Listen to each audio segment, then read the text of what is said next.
जय हिंद विद्यार्थियों, स्वागत है एक बार फिर से मेरे चैनल एजुकेशन डोनर में।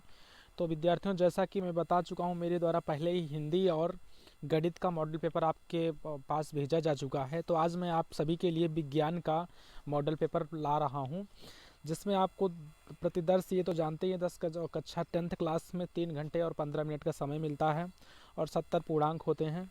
जिसमें से यह आपको मैं प्रश्न पत्र के बारे में थोड़ा अवगत करा देता हूँ। यह प्रश्न पत्र 3 खंडों का, खा और गा में विभाजित है। प्रत्येक खंड का पहला प्रश्न बहुविकल्पीय है, जिसमें 4 विकल्प दिए गए हैं। सही विकल्प चुनकर आपको अपनी उत्तर पुस्तिका पे लिखना है। प्रत्येक खंड के सभी प्रश्न करना अनिवार्य, आवश्यक या अनिवार्य है। प्रत्येक खंड नए पृष्ठ से प्रारंभ किए जाएंगे। सभी प्रश्न अनिवार्य है, ये सब आप सभी जानते होंगे। तो चलिए हम अपने प्रश्न पे चलते हैं, जो कि आपका पहला प्रश्न है। खंड का में सबसे पहले दिया गया आपको, किसी वस्तु का वस्तु से बड़ा आभासी प्रतिबिंब बन सकता है। इसमें 4 ऑप्शन दिया गया है दोस्तों। उत्तल दर्पण द्वारा, अवतल दर्पण द्वारा, समतल दर्पण द्वारा और अवतल लेंस द्वारा। लेंस लिख उठा है गलती से, लेंस द्वारा है ये। इसमें से जो सही है आप उस पर टिक लगा सकते हैं, या कि उसी को आप उत्तर पुस्तिका पे लिख सकते हैं। प्रतिरोधकता का एसआई मात्रक क्या होता है, तो ये आप पढ़े होंगे तो आपको जरूर पता होगा दोस्तों। आपका इसमें ओम मीटर स्क्वायर है और कूलाम है, वोल्ट मीटर है और ओम है। विद्युत धारा उत्पन्न करने की युक्ति को कहते हैं, तो जनित्र कहते हैं, या गैल्वेनोमीटर कहते हैं, एमीटर कहते हैं। इसमें आपको जरूर पता होगा, बहुत ही सिंपल सवाल है वो दोस्तों।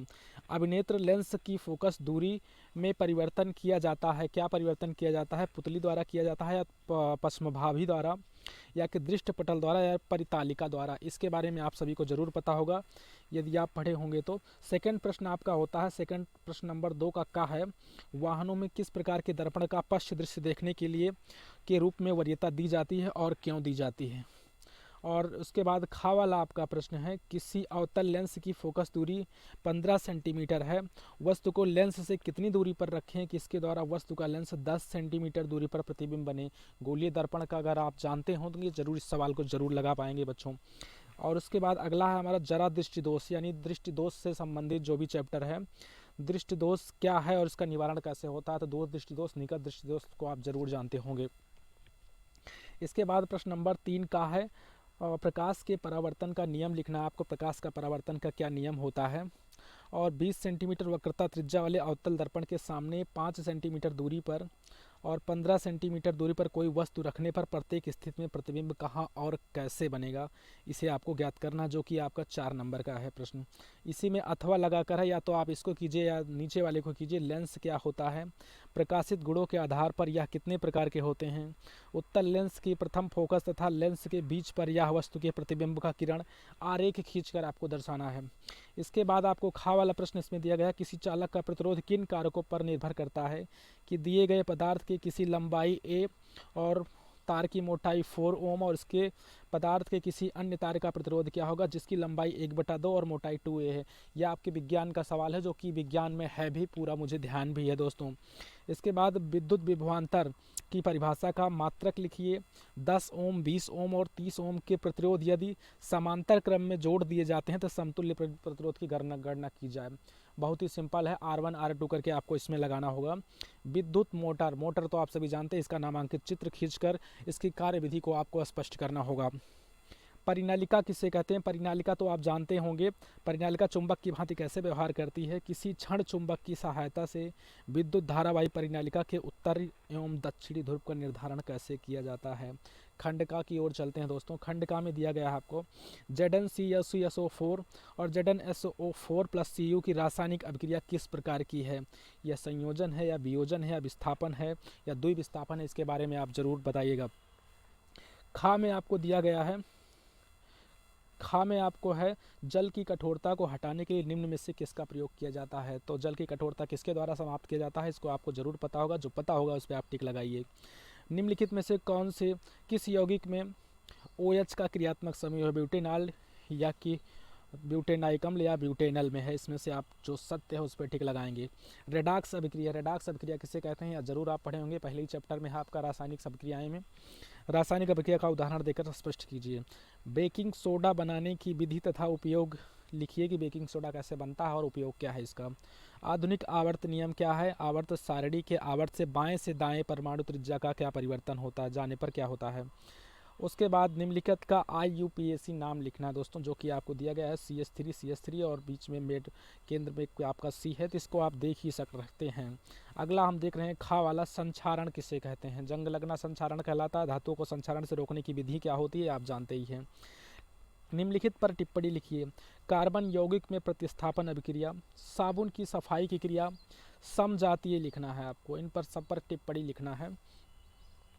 अथवा आपको दिया गया है निम्नलिखित में किसी एक का रासायनिक समीकरण, निम्नलिखित का रासायनिक समीकरण लिखिए। एथेनॉल सोडियम के साथ अभिक्रिया करता है, इसका रासायनिक समीकरण लिखना है आपको। एथिल एल्कोहल को 443 या 43 केल्विन ताप पर सांद्र सल्फ्यूरिक अम्ल के साथ गर्म किया जाता है, तो इसका आपको रासायनिक समीकरण लिखना है। मीथेन को वायु में जलाया जाता है, इसको आपका समीकरण लिखना है। एथेनाइक अम्ल व एथेनॉल के साथ अभिक्रिया करता है, इसका आपको रासायनिक समीकरण बनाना है दोस्तों। इसके बाद एथेनाइक अम्ल सोडियम कार्बोनेट से किया करता है। एथेनाइक अम्ल की सोडियम कार्बोनेट, क्षमा कीजिएगा, सोडियम हाइड्रोजन कार्बोनेट के साथ क्रिया। एथिल अल्कोहल का क्षारीय KMnO4 की स्थिति में ऑक्सीकरण, इसका आपको समीकरण बनाना है। खा आपको दिया गया है, खंडगा दिया गया है आपको। 9वां प्रश्न है इसमें, निम्नलिखित में से कौन से मानव में मादा जनन तंत्र भाग नहीं है? निम्नलिखित में से कौन मानव में मादा जनन तंत्र का भाग नहीं है, ये आपको देखना है, क्षमा कीजिएगा इसके लिए। अंडाशय, गर्भाशय, शुक्रवाहिका और डिंब वाहिनी, इसमें से कौन सा जनन तंत्र का भाग नहीं है दोस्तों, इसमें आपको टिक लगाना है, सोच समझ के लगाइएगा। जीवाश्म ऊर्जा का स्रोत है, जीवाश्म ऊर्जा क्या है? पवन ऊर्जा, सौर ऊर्जा, कोयला ऊर्जा, जल ऊर्जा, तो आपको ये जरूर पता होगा कोयला है। पवन चक्कियों का उपयोग किन कार्यों के लिए होता है? यांत्रिक में होता है, रासायनिक में होता है, इन पर भी आपको बहुत जरूर आवश्यक है और पता भी होगा दोस्तों, सिंपल सा सवाल है। वे पदार्थ जो जैविक प्रक्रम द्वारा अपघटित हो जाते हैं वे क्या कहलाते हैं? इसको आप टिक लगाइए, जो भी आपका इसमें सही है। प्रश्न नंबर 10 का है, स्वपोषी पोषण के लिए आवश्यक परिस्थितियां कौन सी हैं और उसके उप उत्पाद क्या हैं? और आपका सेकंड नंबर यानी कि खा वाला सवाल है, पुष्प के बीजांड का स्वच्छ नामांकित चित्र आपको बनाना है। गा वाला सवाल आपका है, जैव निम्नीकरण पदार्थ पर्यावरण को किस प्रकार से प्रभावित करते हैं? अगर प्रश्न 11 का की बात की जाए तो कायिक प्रवर्धन क्या है? प्रवर्धन में आप जानते ही होंगे, उदाहरण सहित उदाहरण भी देना है, उदाहरण सहित वर्णन करना है दोस्तों। इसके बाद मादा जनन तंत्र का स्वच्छ नामांकित चित्र बनाना है आपको, और जिसका संक्षिप्त वर्णन भी करना है। और खा में है लिंग गुणसूत्र किसे कहते हैं? मानव में लिंग निर्धारण की प्रक्रिया को, बहुत ही इंपॉर्टेंट सवाल है दोस्तों ये।